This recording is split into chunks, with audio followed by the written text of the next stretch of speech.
حسن بھائی میرے بیٹے کی طرح ہیں، اس کو اور آنے والے کل میں بلاول کو، بختاور کو، ان کو پتہ ہو کہ ہمارے تعلقات کس طرح ہیں اور کس طرح رکھنے ہیں۔ زرداری صاحب کی شخصیت کا مجھے بڑا احترام ہے، ایسی کوئی بات نہیں۔ قصہ تمام ہوا اور یہ تمام گفتگو اور جو مناظر آپ نے دیکھے اب یہ قصہ پارینہ ہو گئے ہیں۔ ایک بار پھر پاکستان مسلم لیگ نون اور پاکستان پیپلز پارٹی رسمی طور پر اور غیر رسمی طور پر ہر سیاسی تعبیر کے حوالے سے ایک دوسرے کے آمنے سامنے کھڑے ہو گئے ہیں۔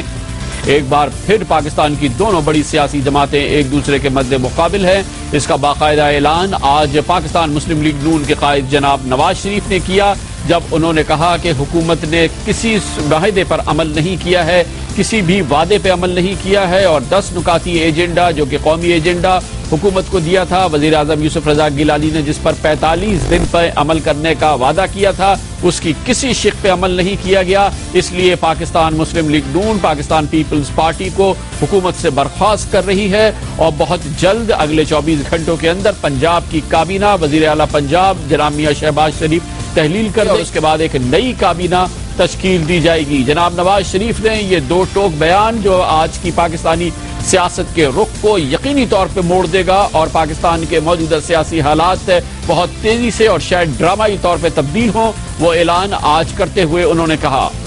ہماری پارٹی نے یہ فیصلہ کیا ہے کہ ہماری اور پیپلز پارٹی کی راہیں الگ الگ ہیں، جدا ہیں، اور ہم جو ہے وہ مزید ہم سمجھتے ہیں کہ ہم جو ہے وہ اس کھیل کا حصہ نہیں بنیں گے،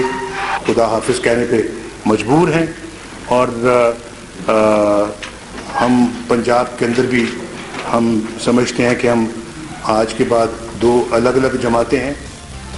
2 الگ الگ جماعتیں ہیں، اس کا مطلب ہے پنجاب کی کابینہ میں سے 16 اراکین میں سے 7 اراکین فارغ، جن کا تعلق پاکستان پیپلز پارٹی سے تھا۔ پاکستان پیپلز پارٹی کو کہ پنجاب میں کی کابینہ میں شامل تھی، لیکن کبھی بھی اسے اعتراض نہیں رہا کہ وہ غیر مؤثر ہے اور اس کے وزراء صرف نام کے وزراء ہیں، لیکن وہ نام کے وزراء جو فارغ ہوں گے وہ 7 وزراء ہیں، اور وہ کتنے اہم وزراء تھے، ان کے کتنے اہم محکمے تھے، اس میں شامل ہیں جناب راجہ ریاض جو سینئر وزیر برائے آبپاشی، بجلی و معدنیات تھے، حاجی محمد اسحاق وزیر ریونیو، نیلم جبار چودھری وزیر بہبود آبادی، تنویر اشرف کائرہ وزیر خزانہ، تنویر الاسلام وزیر کھیل، فاروق یوسف گھرکی وزیر آئی ٹی،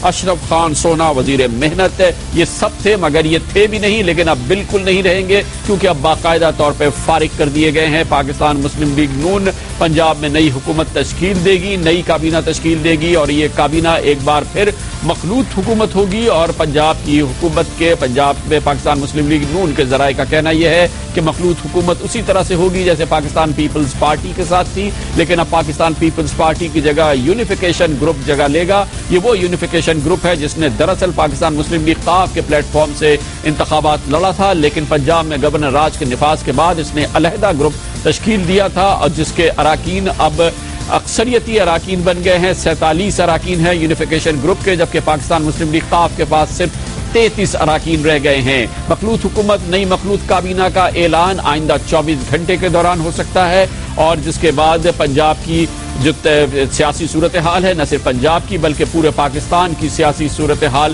تیزی سے تبدیل ہوگی۔ بنیادی وجہ بنی وہ 10 نکاتی ایجنڈا جو جناب نواز شریف نے دیا تھا، جس کا ہر نقطہ وہ ہے جس سے تقریباً پاکستان کی ہر سیاسی جماعت کو اتفاق ہے۔ پاکستان پیپلز پارٹی کے جناب میاں رضا ربانی جنہوں نے آج جناب نواز شریف کی پریس کانفرنس کا جواب دیا، انہوں نے تو انکشاف یہ بھی کیا کہ یہ پاکستان پیپلز پارٹی کے خود اپنے ایجنڈے اور منشور کا حصہ ہے، لیکن انہوں نے یہ نہیں بتایا کہ 3 سال گزر جانے کے باوجود اس کے کسی نقطے پہ کیوں عمل نہیں ہوا اور کیوں اسے صرف 45 دن کی کسوٹی پہ کسا جا رہا ہے۔ وہ نکات جس پر جناب رضا ربانی نے آج انکشاف کیا، جس میں انہوں نے کہا کہ ان تمام نکات پر عمل ہوا ہے یا بہت ہی خاطر خواہ اس پہ عمل ہوا ہے، حیرانگی کا باعث تھا، کیونکہ سیاسی مبصرین اور سیاسی ناقدین جو کہ اس ایجنڈے پہ مذاکرات کو دیکھ رہے تھے، اس کے عمل درآمد کو بہت غور سے دیکھ رہے تھے، انہیں وہ عمل ہوا کہیں نظر نہیں آیا۔ لیکن یہ بہت بڑا انکشاف جناب رضا ربانی نے کیا، جو عام طور پہ معتدل اور موضوع بات کرتے ہیں، لیکن آج اس سیاسی پریس کانفرنس کے دوران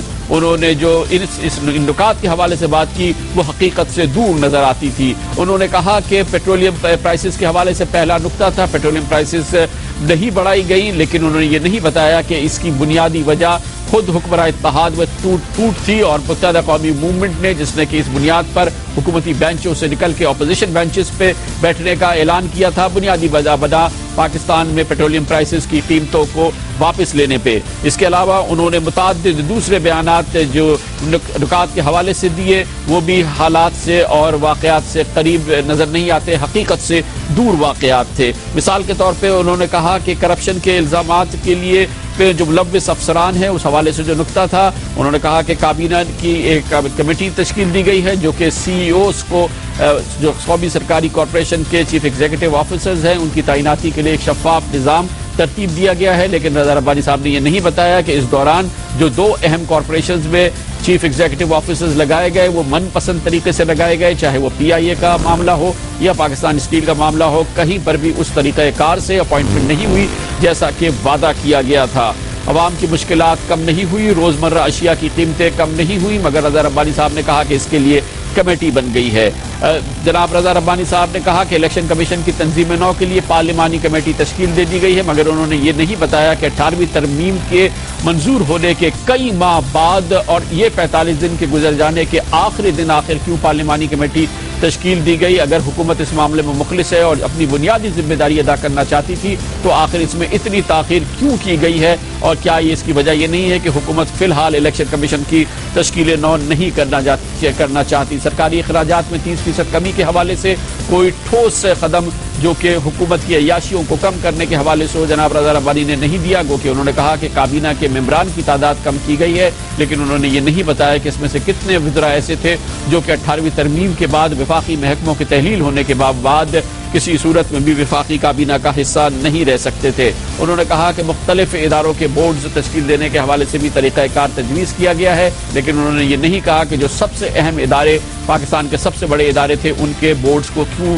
اثر نو تشکیل نہیں دیا گیا ہے۔ انہوں نے کہا کہ ایک دو کرپشن اسکینڈل کی بات کی گئی ہے، اس کی تفتیش سپریم کورٹ آف پاکستان میں کی جا رہی ہے، لیکن انہوں نے یہ نہیں بتایا اور اس بات کا ذکر نہیں کیا کہ اس کے اہم کرداروں کو باقاعدہ حکومتی تحقیقات کرنے والے ادارے کی طرف سے مربوط اور بھرپور قسم کا تحفظ فراہم کیا جا رہا ہے۔ آزاد احتساب کمیشن کا قیام کئی مہینوں سے، کئی سالوں سے اس وقت تک اس پر عمل نہیں ہو رہا ہے، لیکن کیوں نہیں ہو رہا اس کا بھی اعلان باقاعدہ طور پہ جناب رضا ربانی نہیں کر سکے، لیکن ان کی اس پریس کانفرنس کے مقاصد چاہے کچھ بھی ہوں، مسئلہ حل نہیں ہوگا۔ مسئلہ وہی ہے کہ اب پاکستان پیپلز پارٹی اور مسلم لیگ نون آمنے سامنے کھڑے ہیں، اور پاکستان مسلم لیگ نون نے پیپلز پارٹی کو خیر بات کہتے ہوئے جن بیانات کا ذکر کیا، اس میں اہم بیان جناب نواز شریف کی جو سب سے بڑی شکایت رہی ہے وہ تھے جناب خود پاکستان پیپلز پارٹی کے شریک چیئرپرسن اور صدر پاکستان جناب آصف علی زرداری کا رویہ۔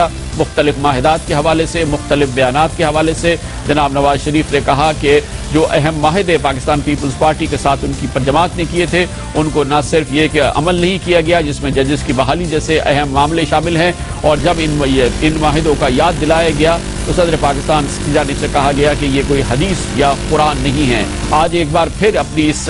درد بھری کہانی کو دہرایا جناب نواز شریف نے۔ مساق جمہوریت کے بعد ہم نے 9 مارچ 2008 میں بوربن میں ایک معاہدہ کیا، 1 مہینہ بھی نہیں گزرا تھا کہ معاہدہ بوربن توڑ دیا گیا اور کہا گیا کہ معاہدے قرآن و حدیث نہیں ہوتے۔ قرآن و حدیث نہیں ہوتے، یہ وہ بیان ہے جناب نواز شریف کا جو کہ وہ منسوب کر رہے جناب آصف علی زرداری سے، جو کہ بہت اہم ہے، جس کے سایہ شاید صدر آصف علی زرداری کی سیاسی زندگی میں ان کا پیچھا کرتا رہے۔ صدر آصف علی زرداری نے ان معاہدے کے حوالے سے، جس میں ججز کی بحالی کا معاملہ تھا، جس کے لیے باقاعدہ پاکستان مسلم لیگ نون اور پاکستان پیپلز پارٹی نے معاہدہ کیا تھا، جب پیپلز پارٹی کی حکومت اس پہ عمل نہیں کر رہی تھی، جناب زرداری سے اس کے بارے میں پوچھا گیا اور اس کی عمل نہ کرنے کی تشریح کرتے ہوئے انہوں نے کہا تھا اگریمنٹ میاں صاحب کے ساتھ تو ہیں۔ ایک پولیٹیکل اگریمنٹ کیا ہوتا ہے دو پولیٹیکل پارٹیز کا؟ ایک پولیٹیکل انڈرسٹینڈنگ ہوتی ہے، دیکھیں نا، ایک پولیٹیکل انڈرسٹینڈنگ ان سے ہے۔ اگریمنٹ کوئی کانٹریکٹ آف لیز نہیں ہے، کوئی کانٹریکٹ آف سیل نہیں ہے۔ ہم نے ایک پولیٹیکل انڈرسٹینڈنگ پہ اگریمنٹس کیے ہوئے ہیں، اس پہ ہمیشہ یہ سیاسی ہسٹری میں پولیٹیکل کمپرومائزز ہوتے ہیں، پولیٹیکل پوزیشنز ہوتی ہیں، اور ان کو پھر ریڈیوس کیا جاتا ہے پیپر میں۔ اس میں کبھی آپ 50% میٹ اپ کرتے ہیں تو کہتے ہیں کہ یہ سکسیسفل ایگریمنٹ رہا, کبھی آپ 60% کرتے ہیں کہتے ہیں سکسیسفل ایگریمنٹ رہا. کوئی کانٹریکٹ بائنڈنگ نہیں رہتا. یہ تو پولیٹیکل فورسز کا, پولیٹیکل سوچوں کا ایک اپنا ملاپ جسے وہ کہتے ہیں آپ پولیٹیکل انڈرسٹینڈنگ کا ریڈیوسڈ انٹو رائٹنگ ہوتا ہے. اور اس کے بیچ میں حالات چینج ہوتے رہتے ہیں, کانسٹنٹ چینج ہے سیاسی امور پہ, سیاسی کانٹریکٹس پہ, سیاسی سوجھ بوجھ پہ. تو ہر جگہ یہ بات آ جاتی ہے کہ دوبارہ کسی بھی چیز پہ ری تھنک ہو سکتا ہے. تو اگر کسی پوائنٹ پہ ہمارے یہاں کوئی تکلیف آ رہی ہے, مسئلہ ہو رہا ہے, یا نہ کرنے کی کوئی گنجائش پیدا ہو رہی ہے, تو اس پہ دوبارہ مل کے بات کی جا سکتی ہے. یہ کوئی حدیث تو نہیں ہے, کوئی قرآن کے الفاظ تو نہیں ہیں, یہ کوئی حدیث تو نہیں ہے, یہ کوئی قرآن کے الفاظ تو نہیں ہے. شاید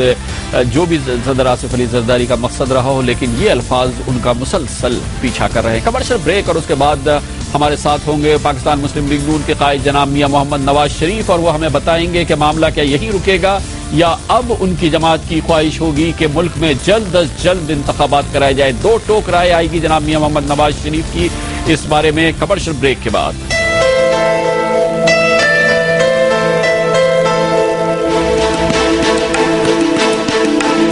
صاحب اور ہمارا اب واسطہ انشاءاللہ 2nd to 3rd جنریشن تک چلنا ہے. وہ مجھے بڑا بھائی کہتے ہیں, میں ان کو بڑا بھائی کہتا ہوں.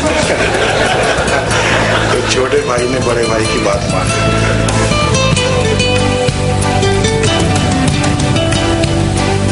میں نے ڈیسائیڈ کیا ہے کہ میاں نواز شریف میرا پرائم منسٹر ہے. میں نے فیصلہ کر لیا کہ میں زرداری صاحب وزیر اعظم ہو گیا.